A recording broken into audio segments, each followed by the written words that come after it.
வணக்கம் நண்பர்களே. இன்றைக்கி நம்ம தமிழ் இலக்கண வகுப்பில் என்ன தலைப்பு பார்க்க இருக்கோன்னு பார்த்திங்கன்னா, மயங்கொலிகள். இது ரொம்பவே முக்கியமான ஒரு இலக்கண டாப்பிக்கு. வாங்க பார்க்கலாம். அதுக்கு முன்னாடி நம்ம சேனலுக்கு ஃபஸ்ட் டைம் வந்திருக்கவங்க ஏற்கனவே நம்ம போட்டிருக்க இலக்கண வீடியோஸை பார்த்துட்டு வாங்க. அப்போ தான் உங்களுக்கு அதோட கண்டினியூவாக உங்களுக்கு நிறைய விஷயங்கள் நமக்கு புரியும். ஏன்னா நான் சிலதை டக்குன்னு சொல்லிட்டேனாலும் அதை நான் போன வீடியோஸில் சிலதை எக்ஸ்பிளைன் பண்ணியிருப்பேன் டீட்டெயிலாக. அது உங்களுக்கு புரியும். சரிங்களா? இப்போ வாங்க போகலாம். மயங்கொலிகள். இந்த மயங்கொலிகள் அப்படின்னா என்னான்னு முதல்ல பார்க்குறதுக்கு முன்னாடி ஒரு எடுத்துக்காட்டு கொடுத்துருக்காங்க. அந்த எடுத்துக்காட்டை பாருங்கள். மனம், மனம் அப்படின்னு 2 வார்த்தையை கொடுத்துருக்காங்க. இந்த 2 வார்த்தையும் நீங்கள் கவனிச்சிங்கன்னா தெரியும். 2ஐயும் சொல்லும்போது ஏறத்தாழ ஒரே மாதிரி தான் இருக்கும். என்னப்பா 2 வாட்டி நீ மனம் மனம்னு தானே சொன்ன அப்படின்னு.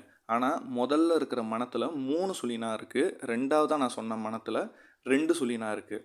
இது சொல்லும் பொழுது ஓசையாக நீங்கள் உங்கள் காதில் கேட்கும்போது ஒரே மாதிரி தான் இருக்கும்.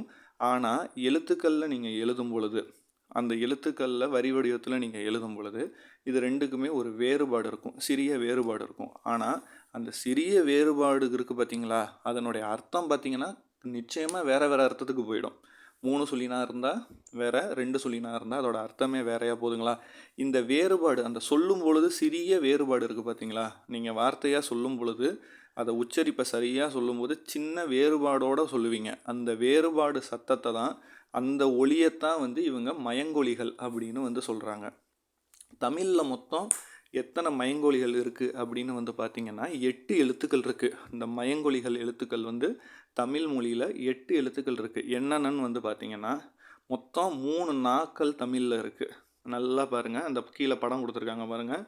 3 நா இருக்குது, 3 லானாக்கள் இருக்குது, 2 ராணாக்கள் இருக்குது. மொத்தம் 3 கூட்டல் 3 கூட்டல் 2 8 மயங்கொலி எழுத்துக்கள் தமிழில் இருக்குது. இப்போ இதில் முதல்ல பார்க்க போகிறது 3 நாக்களையும் பார்க்க போகிறோம். இதில் 3 சுழினா, நம்ம பொதுவாக என்ன சொல்லுவோம், 3 சுழினா, 2 சுழினா, வெறும் நா, இதுதான் நம்ம சொல்லுவோம். இந்த 3 சுழினாவை எப்படி உச்சரிக்கணும்னா, நாவின் நுனி மேல்வாய் அன்னத்தின் நடுப்பகுதியை தொட்டு அங்கிருந்து நகரம் பிறக்கிறதுங்கிறாங்க. நடுவில், உங்கள் நாக்கோட நடுவில் வச்சு நா அப்படின்னு சொல்லணும்.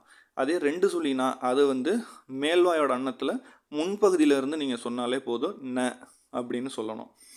அடுத்தது இந்த நா, இந்த குண்டு நா சொல்கிறோம்ல, இந்த நா மேல்வாய் பல்லின் அடிப்பகுதியிலிருந்து தொட்டு சொன்னாலே பிறக்கிறதுன்றிருக்காங்க ந அப்படின்னு. இந்த 3ஐயும் நீங்கள் சொல்லும் பொழுது வேறுபடுத்தி சொல்லணும். ஆனால் இந்த 3மே சில வார்த்தைகளில் ஒரு இடத்துல நா மாறினாலும் அதனோட அர்த்தமே மாறும். சரிங்களா? இப்போ எப்படி மனம் மனம் அது நம்ம சொன்னோம்ல, அது மாதிரி அர்த்தங்களே மாறும். இதை தான் நம்மளை பரீட்சையில் கேட்பாங்க. ஒரு இடத்துல 2 சுழினா இருக்கும், ஒரு இடத்துல 3 சுழினா இருக்கும். ஆனால் அர்த்தமே மாறி போயிடும். சரிங்களா? ஸோ அதெல்லாம் நீங்கள் அர்த்தம் தான் பார்க்க போகிறீங்க. அடுத்தது பாருங்கள். இப்போ உதாரணத்துக்குங்க இங்கே எடுத்துக்காட்டு கொடுத்துருக்காங்க பாருங்கள்.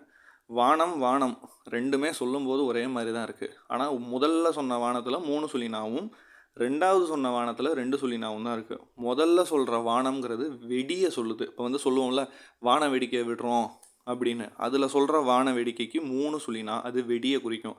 ரெண்டாவதாக சொன்ன வானத்தில் 2 சுழினா இருக்கிறது அது நம்ம பார்க்கக்கூடிய ஆகாயம், மேலே பார்க்குறோம்ல ஆகாயம், அதே தான். அதே மாதிரி பனி பனி 2 பனி இருக்குது. 3 சுழினால் வரக்கூடிய நீ வேலை, நான் பனிக்கு செல்கிறேன், வேலைக்கு செல்கிறேன்னு அர்த்தம். 2 சுழினால் சொல்கிற பனி குளிர்ச்சி, இந்த பனிக்காலத்தை சொல்கிறது.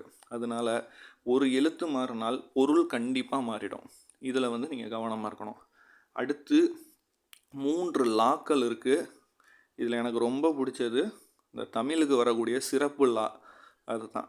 இந்த 3 லாலையும் அதே மாதிரி தான், லா இடம் மாறினாலும் அர்த்தமே மாறும். இப்போ முதல்ல இருக்கக்கூடிய லா, இதை நம்ம என்ன சொல்லுவோம், குண்டு லான்னு சொல்லுவோம். நம்ம பெரும்பாலும் பள்ளிக்கூடத்தில் என்ன சொல்லுவோம், குண்டு லா அப்படி தான் சொல்லுவோம்.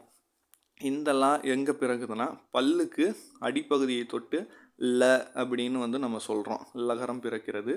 அடுத்து இருக்கக்கூடிய லா பார்த்திங்கன்னா அன்னத்தின் நடுப்பகுதியை தொட்டு ழ அப்படின்னு பிறக்குது.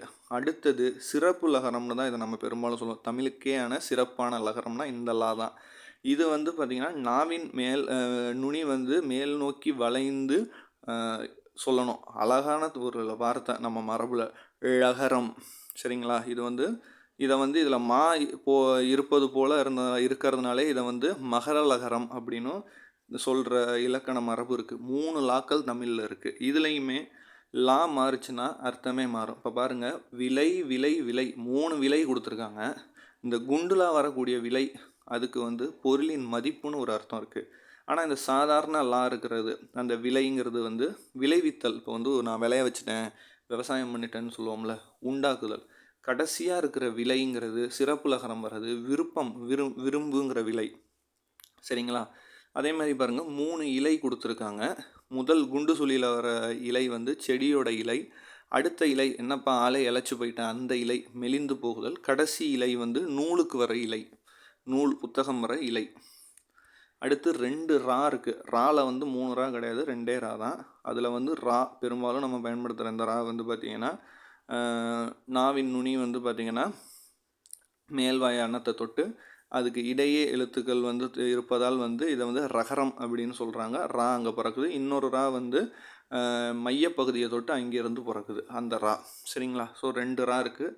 இதுக்கும் அதே மாதிரி தான். பொருள் மாறிச்சுன்னா அர்த்தமே மாறிடும். ஏரி ஏரின்னு இருக்குது. முதல்ல இருக்கிற ரீ வந்து ஏரிங்கிறது நீர்நிலை, குளம் கம்மா சொல்கிறோம்ல, அது மாதிரி ஏரி. அடுத்த ஏரி வந்து நான் மேலே ஏறி போகிறேன், ஏணியில் ஏறுறேன், படிக்கட்டில் ஏறுறேங்கிற ஏரி. அடுத்தது கூரை கூரை. முதல்ல சொல்கிற ரை வீட்டுடைய கூரை. அடுத்தது வந்து கூரைப்பட்டு, நம்ம பட்டு சேலை சொல்கிறோம்ல அந்த பட்டு புடவை, அந்த புடவைக்கு சொல்கிற கூரை. ஸோ தமிழில் எத்தனை மயங்கொலிகள் எழுத்துக்கள் இருக்குன்னா 8 இருக்குது. 3 நா இருக்குது, 3 லா இருக்குது, 2 ரா இருக்குது. சரிங்களா? அப்போ மொத்தம் 8 மயங்கொலி எழுத்துக்கள். அதனுடைய அர்த்தங்களை நம்ம தெரிஞ்சுக்கணும். சரிங்களா? இந்த வீடியோ உங்களுக்கு ரொம்ப பிடிச்சிருக்குன்னு நான் நம்புகிறேன். அடுத்தடுத்த வீடியோஸில் நம்ம அடுத்தடுத்த இலக்கண டாபிக் பார்ப்போம். ஃபஸ்ட் டைம் நம்ம சேனலுக்கு நீங்கள் வந்திருக்கீங்கன்னா சப்ஸ்கிரைப் பண்ணிக்கோங்க. கூடவே பெல் ஐக்கானையும் ப்ரெஸ் பண்ணிக்கோங்க. தொடர்ந்து பாருங்கள், சப்போர்ட் பண்ணுங்கள். நன்றி, வணக்கம்.